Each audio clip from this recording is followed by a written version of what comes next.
میں Muhammad Altaf Butt Zadura chairman Jammu Kashmir civil society کے بطور یہ جو کل یہاں الیکٹریکل ڈپارٹمنٹ میں ایک حادثہ ہوا ہے، جو یہ گوار احمد ٹینگپونا کا رہنے والا ہے، تو یہ حادثہ جو پیش آیا اس کے لیے گورنمنٹ کو میں ایل جی انتظامیہ سے سول سوسائٹی کی طرف سے گزارش کرتا ہوں کہ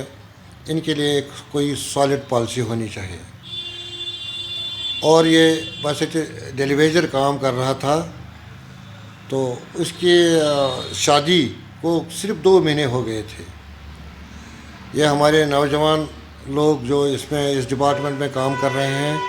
یہ ان کی زندگیاں ضائع ہو جاتی ہیں۔ تو اگر گورنمنٹ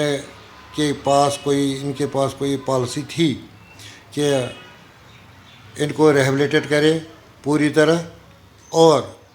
اس کے بعد جو یہ حادثہ پیش آیا اس کو ترنت ریلیف ہونا چاہیے تھا۔ اس کے لیے اگر ان کے پاس کوئی اسکیم ہے اس کا،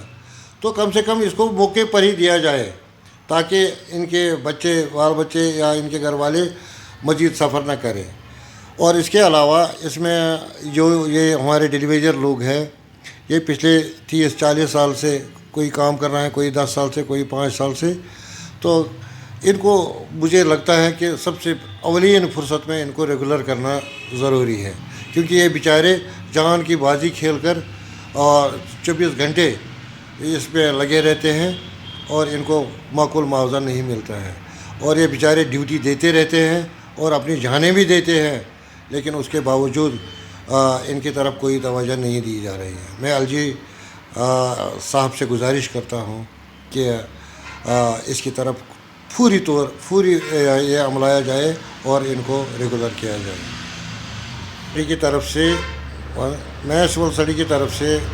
گوار احمد کو تعزیت کا اظہار کرتا ہوں، اور اللہ تعالیٰ اس کو جنت الفردوس عطا کرے، اور اس کے لواحقین کو اس کی یہ صدمہ برداشت کرنے کی توفیق عطا فرمائے۔